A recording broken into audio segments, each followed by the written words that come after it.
Be your own best friend and talk about your dream. In other words, you've got to get over there into your escrow, or you've got to leave the subject alone altogether. Oh, did you hear that? You could never think about that again. Yeah. What are the odds of that?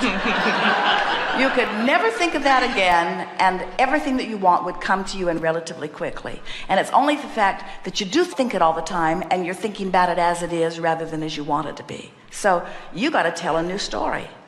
You've got to begin telling the story that lets you get closer to your swirling vortex. Nothing ever turns out different than you expect. Nothing ever turns out different than you expect. Ever, ever, ever, ever, ever. Now, maybe we have a different idea of what expectation is, but expectation is the combination of desire merged with belief. So it's possible that your expectation could be more desirous while you were doubting. And so, in other words, that's a negative expectation. Or a positive expectation just feels rapturous. I'm going to get my story out there ahead of me, and then my life's going to catch up with it. I'm going to stop telling the story of what I've already lived. That's really what we're talking about here. Most everybody's living and then explaining. Most of you are historians. This is what happened. This is how long it took. This is what he said. This is what I said. This is what he said. There's your historians. Well, stop it. You have to become sort of prophetic. You have to become storytellers. You have to become the writers of the script. Imagine a Hollywood production, and everybody shows up and they say, well, what's this movie about? I don't know. Somebody's directing it. Somebody has an idea. They know where the story's going. They know how they want it to play out. They know what emotion they want to evoke from the people who will be watching it. You've got to write your script. You've got to tell a story. You see, that's what creation is. Creation is activating a vibration in advance of manifestation. And most people are activating in advance vibrations based upon history, and so the future keeps being just like the past because they keep telling the story of what's been going on, you see. So never mind what has happened. Tell the story the way you want it to be. I've lived enough life to know what I want. I've lived enough life to know what I want. And especially in the arena of relationships. Boy, have I lived enough life to know what I want and to know what I don't want. And I have to say, mostly I've been trying to be objective. So I tell it like it is. And in telling it like it is, I've got quite a bit of failed relationship piled up behind me. And there's a lot of stuff that I can look back and talk about. But I'm now realizing that as I talk about it, I just keep the failed stuff active in my vibration. And now it's occurring to me that a lot of what I lived over there has served me enormously well, because in knowing what I don't want, I know what I do want. I thought I knew who this person was, but I didn't know who this person was, and I'm not even sure this person knew who this person was. And there might have been some pretending going on. At a minimum, there was a lot of lack of communication going on. But the good news is, and this is the reason that I'm telling this part of my story, you say, the good news is, out of that came my keen awareness that I am so excited about hooking up with someone who's tuned in, tapped in, turned on, who knows exactly who they are, who's expanding like I am, and who's in love with life, and who knows that life is supposed to be fun, and who reaches for vibrational resonance with who he really is. So thank you for that miserable excursion and for the benefit that it has given me, because I am so clear about that. Sorry you don't know who you are, but by you not knowing who you are, I now know what I'm looking for. So it was worth whatever you went through to give me this. You abandoned me at the time that I needed you most. But when I think about it, I didn't really like you that much anyway. We weren't getting along all that well. And out of it came such strength and clarity from me by your selfishly doing what you thought was best for you.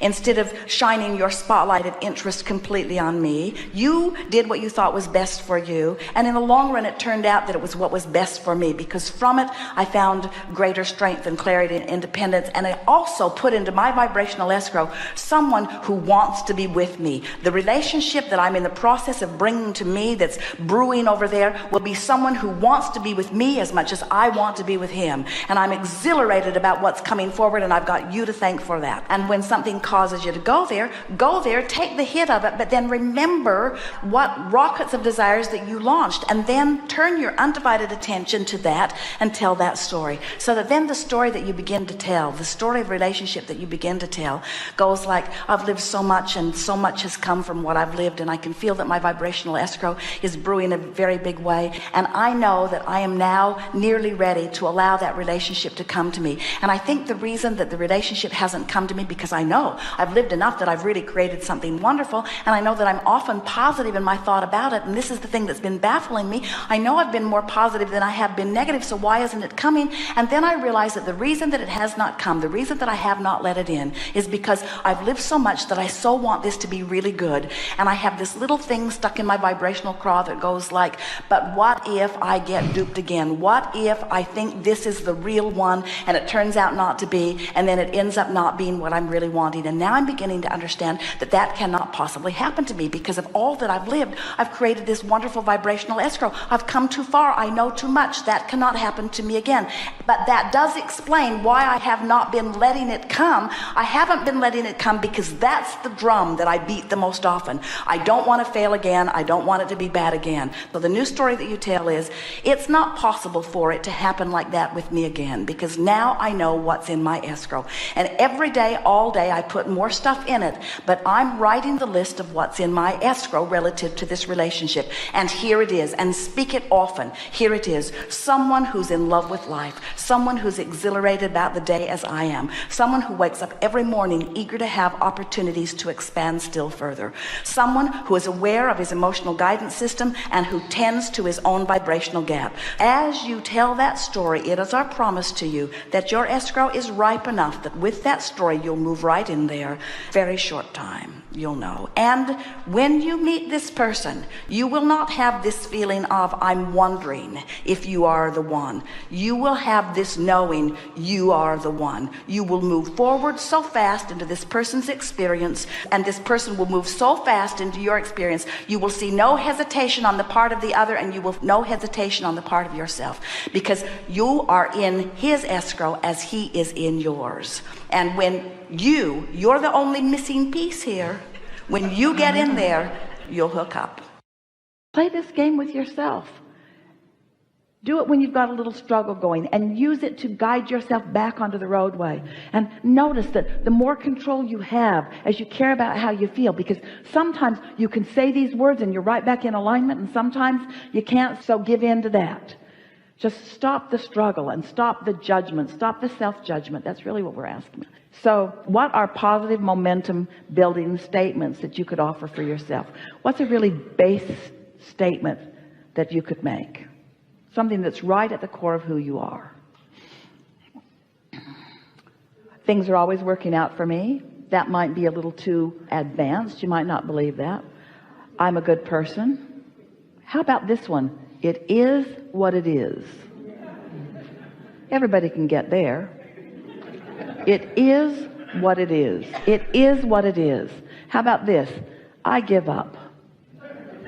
I give up. I give up the struggle. I give up the battle. I give up the deception of control. I give up the uncontrollable. I give up the deception of control. I give up. I give in. I give in. I give in. I give in. I give in to what? I give in to my ultimate well-being. I give in to my goodness. I give up the battle and I give in to my goodness. I give in to what? I give in to alignment. Is it moving you in any way? You're giving up the battle and you're giving in to alignment. You're giving in to your goodness. You're giving in to the inevitable worthiness that is you. You're giving in to the unfolding of life.